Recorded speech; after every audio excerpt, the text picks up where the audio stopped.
台湾的乡土作家黄春明，伊的作品丰富多元。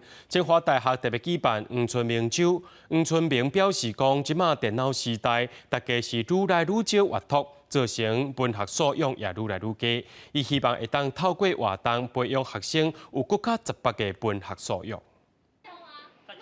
今年88岁，黄春明老师是台湾真出名的乡土文学作家，其中上出名的作品有《儿子的大玩偶》。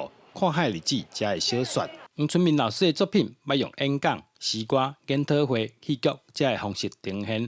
这届清华大学特别用老师过去第一篇小说借一个会做主题，举办黄春明周，展现老师对土地的关怀。讲故事的这种能力是十分重要的。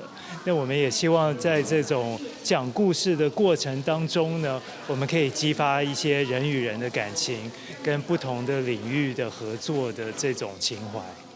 黄春明老师表示，即马是电脑时代，大家愈来愈少阅读，造成文学素养愈来愈低。希望会当透过活动，培养学生有更加十八个文学素养。